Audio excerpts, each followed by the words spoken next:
I never used to check my security camera footage. I mean, who does unless something goes wrong? For me, it was more of a precaution. One of those things you install and forget. But last Tuesday night, something felt off. I was staying at my friend Mark's place across town because we had a few beers and it got too late to drive back. I remember clearly.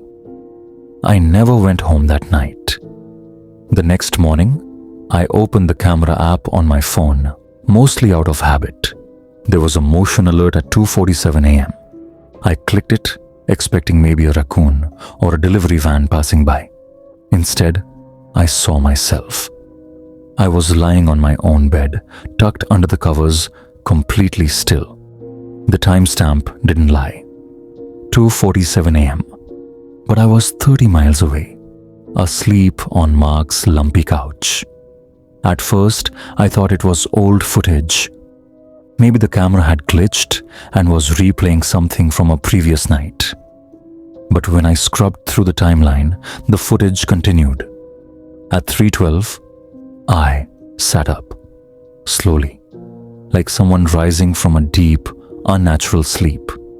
Then I looked directly into the camera. I dropped my phone. I just sat there for a minute, staring at my phone on the floor, like maybe if I didn't touch it, none of it would be real. My heart was pounding. You know that tight feeling in your chest when something's wrong but your brain hasn't caught up yet? That's where I was. I picked up the phone again, hands shaky, and rewound the footage. I needed to see it again, even though every part of me didn't want to. 2:47 a.m., I was lying still. Then 3:12 a.m., slow movement. I sat up, turned my head, and looked straight at the camera, like I knew it was there. The way the head moved wasn't normal. It was smooth. Too smooth. Not like a human getting up from sleep. It felt rehearsed, robotic. And the eyes. They didn't look like mine. I couldn't explain how, but they looked darker, lifeless, like something was wearing my face. I paused it again and took a screenshot. I texted it to Mark and called him immediately. He answered groggy. "Dude, what? It's 7:30. I need you to look at the picture I just sent." He grumbled, then went silent for a long time. That's your room?" "Yeah, that's last night. But you were here with me." "I know." More silence. "Bro, that thing, whatever it is, it's looking right at the camera. How does it know where it is?" "I don't know, but I think it knew I'd be watching." Then Mark said something that made my skin crawl. "Did you notice it's not breathing?" I stared at the screen again. He was right. The chest wasn't rising and falling. It was perfectly still, even while sitting up. I scrubbed forward. It just sat there for 15 minutes. Then, at exactly 3:27 a.m., it stood up and walked out of frame. I bolted out of Mark's apartment without even grabbing my shoes. The drive back to my place felt like it took forever, even though I ran 2 red lights. My hands were trembling the whole way, gripping the wheel tighter than I should have. I didn't even bother thinking about what I was going to do when I got there. I just knew I had to see it for myself. My apartment, my room, my bed. When I finally pulled up to the complex, everything looked normal. Too normal. The sprinklers were ticking quietly in the flower beds, birds chirping like it was any other morning. But something in me knew that inside my apartment, something was wrong. I took the stairs instead of the elevator. I didn't want to be trapped in a box if something was waiting for me. As I reached the 3rd floor, I stopped outside my door. It was closed, locked, like always. I took a deep breath, unlocked it, and pushed it open slowly. Everything looked exactly how I left it. Shoes by the mat, dishes still in the sink. The faint smell of that air freshener I hated. I walked in slowly, closing the door behind me. I didn't call out. I just listened. Silence. Then I walked to my bedroom. I stood there in the doorway, staring at my bed. The covers were pulled back slightly, as if someone had just gotten out. I hadn't touched them. And even though the sunlight was pouring in through the blinds, the room felt cold. The kind of cold that doesn't come from weather. The kind that wraps around your spine. I reached for my phone again, pulled up the camera app, and rewound the footage. 3:27 a.m. The thing that looked like me stood up and walked out of frame. I followed the footage. It walked out of my room, down the hallway, and into the living room. I fast forwarded. At 3:41 a.m., it just stood there by the front door, still, motionless. Then at 3:43 a.m., it looked up again, directly at the second camera above the entryway. And then it did something that made my blood turn to ice. It smiled. It smiled, raised one finger, and waved slowly at the camera, like it was saying goodbye, or maybe hello. I couldn't breathe. My own face smiling at me through the camera, waving like it knew everything about me. The way it moved was calculated, too casual, like it wasn't pretending to be me, like it believed it was me. I sat on the edge of the couch, staring at that frozen frame, my double, standing under my ceiling light, eyes dark, face stiff with that unnatural grin. 1,000 thoughts raced through my head, but none of them made sense. Was it sleepwalking? A glitch? An intruder wearing a mask? Number I'd seen masks before. Nothing moved like that. Then something hit me. That second camera, the one in the living room. I'd unplugged it 2 months ago when the motion alerts got too annoying. But the footage from last night was crystal clear. I stood up and walked to the corner where the camera had been mounted, just to be sure. The cord was still unplugged, dangling against the wall. I felt lightheaded. There was no way that camera had recorded anything last night. And yet, I had the footage. I had watched it wave at me, smile at me. I backed away from the wall and checked the feed again. The timeline didn't stop. After the wave at 3:43 a.m., the thing didn't leave. It turned, walked back into the hallway, and into the guest room. I didn't have a guest room. That space was just storage, a closet with a door.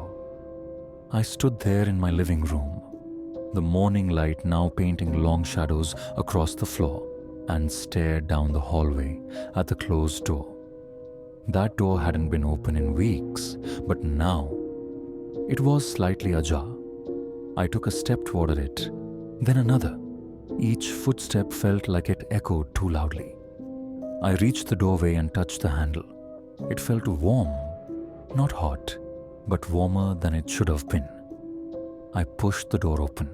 There was nothing inside except boxes and a blanket on the floor, folded neatly.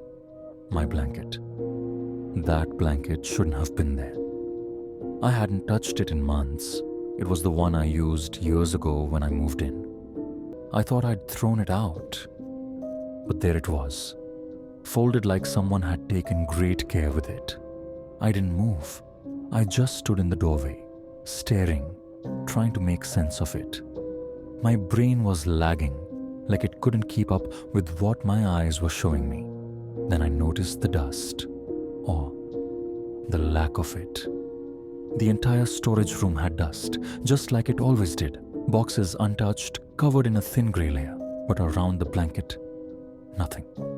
The floor there was clean, like someone had been walking around, or sleeping. I stepped inside. My breath fogged the air even though the house wasn't cold. I reached down slowly and touched the blanket. Still warm. I jerked my hand back, heart slamming against my ribs. I turned, scanned the room. Nothing. No hiding spots, no crawl space. But something had been in here. Recently. I backed out and shut the door. Locked it. Then I did something I hadn't done since I moved in. I opened every drawer, every closet, checked under every bed, behind every curtain, every cabinet. I had to be sure. And then I found it. Inside the hallway linen closet, tucked behind a stack of towels I never used, was a small envelope. No name, just sealed shut. Plain white. My fingers trembled as I peeled it open. Inside was a single Polaroid. It showed me, sleeping in my bed, from above. Not from any of my cameras. My bedroom didn't have a high shelf like that. The angle was impossible unless someone had been standing over me. I flipped the photo. On the back, written in shaky, slanted handwriting, was, "You looked peaceful tonight." I dropped the photo. For a moment, I didn't feel like I was in my body. Everything around me blurred. My ears rang, my pulse thudded against the inside of my skull. I could have screamed, but nothing would have come out. Someone had stood over me while I slept. Not some entity on a screen. Not a nightmare. A presence. A real, physical thing. Inches from my face. And they'd left me a photo, like it was a souvenir. I grabbed my phone with shaking hands and called the cops. I didn't care how crazy I sounded. I didn't care that my story didn't make sense. I just needed someone, anyone, with a badge and a gun to walk through my door and confirm that I wasn't losing my mind. But they didn't. The officer who showed up was young, polite, too polite. He walked around the apartment, made a few notes, glanced at the cameras, asked if I'd maybe had a realistic dream. I showed him the footage, the one with me waving at myself. He blinked, then smiled awkwardly. "This could be edited," he said. "You can do a lot with apps these days." I handed him the Polaroid. That made him pause, just for a second. Then he gave me a nod and said, "We'll file a report, sir," and left. I sat in the silence that followed, the kind that feels heavier than sound. I didn't sleep that night. I didn't even sit. I stood at my window, staring at the parking lot, flinching every time someone walked by, every time a car drove past. At 2:58 a.m., I got a text. Unknown number, no message, just an image. I opened it. It was a live photo. My living room. The same moment I was standing at the window. And in the background, just behind me, near the hallway, was me, standing, still, face completely blank. My hands went cold. I spun around so fast I nearly fell. Nothing. No one.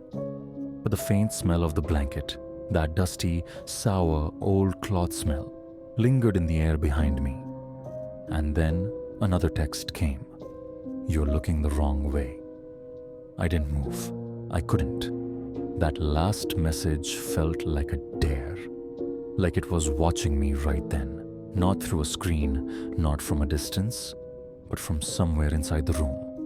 I slowly reached behind me for the light switch. Click. Nothing. The lights didn't come on.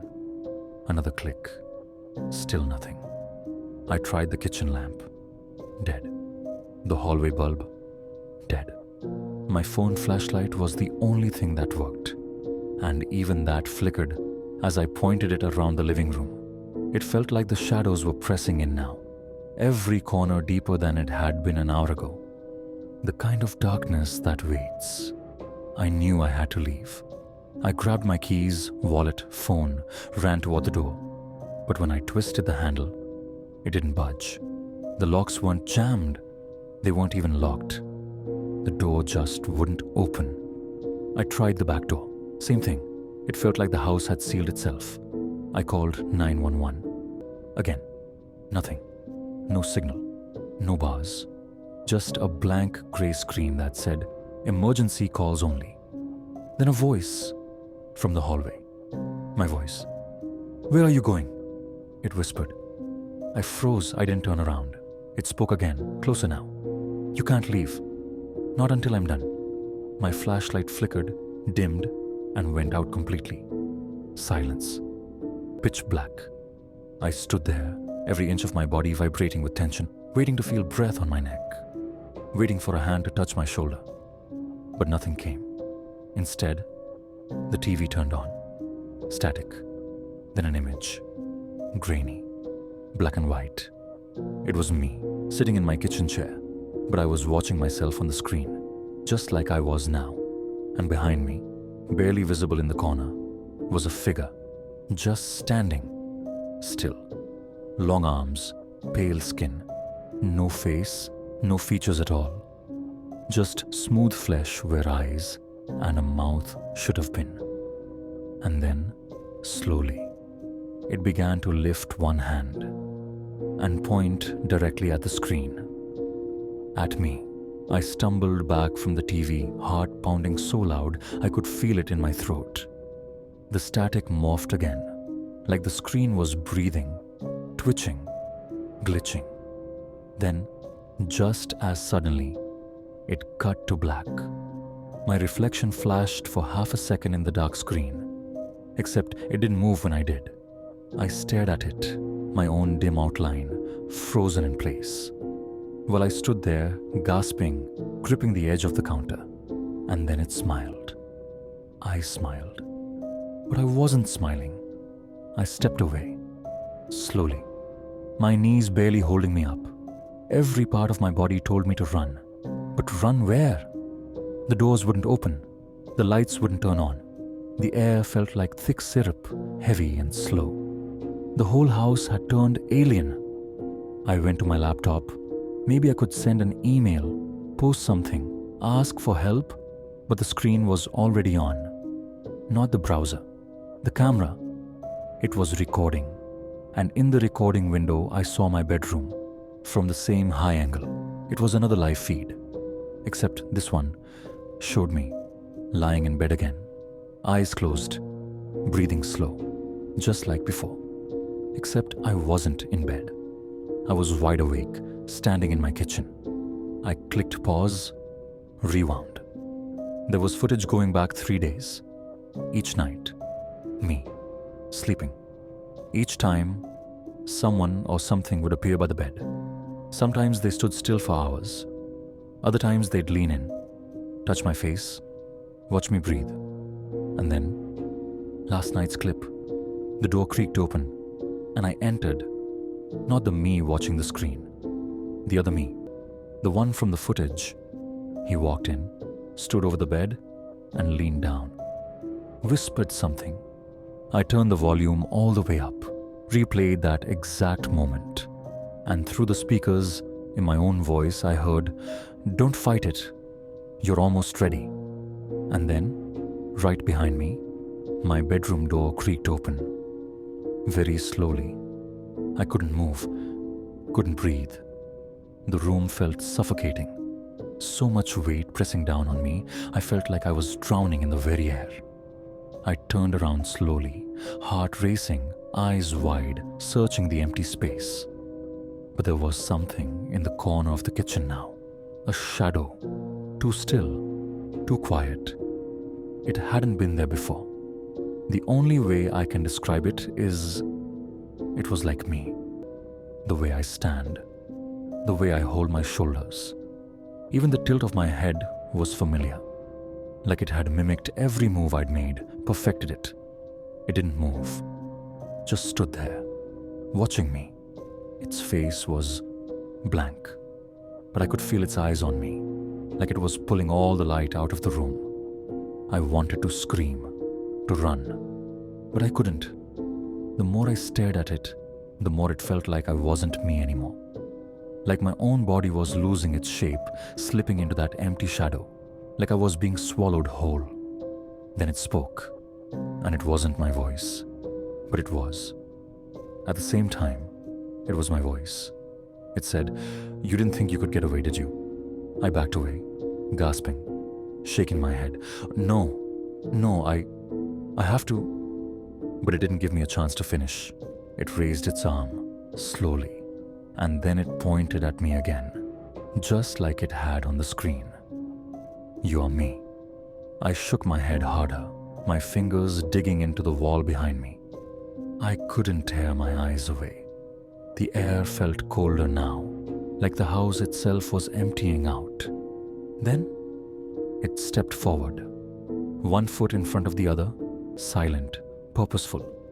Every step was measured, like it had rehearsed this 1,000 times. It was getting closer, closer, until we were standing face to face.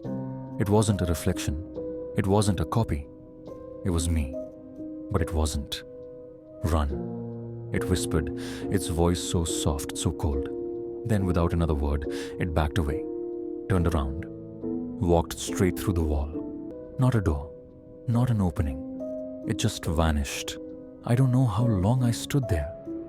The silence was overwhelming. I didn't know what to think, what to feel. But I knew one thing. It wasn't gone. It was still inside the house. And it was waiting for me. I couldn't stay in the house anymore. I was terrified, paralyzed by the knowledge that whatever that thing was, it hadn't left. It was still here, still watching, still waiting. I needed to leave. I grabbed my bag, my phone, whatever I could, and stumbled out the front door. For a moment I thought I was free. I thought I could escape it. But when I stepped outside, the sun didn't shine. The streetlights flickered. The pavement cracked. I looked around. But everything was too still, too silent. The world felt wrong. That's when it hit me. I wasn't running away. I was running toward it. I turned back. The house was gone. Not just the house, everything. My entire neighborhood was gone. I was standing on a wide, endless plain, a blank canvas. No horizon, no buildings, just empty space. And there, standing in the distance, was that figure again. My reflection, waiting, motionless. I called out, but the words didn't leave my mouth. No sound, no breath, just a whisper inside my mind. It's you. It wasn't a warning. It wasn't an accusation. It was a fact. I was the one who had been left behind, the one who had been replaced. I understood now. The thing that had been watching me, walking beside me, speaking to me, it wasn't after me. It was me. I had already been replaced, and I just hadn't realized it. And in that twisted silence, I understood the truth. There's no escaping yourself. Not when you've already become the thing you fear the most.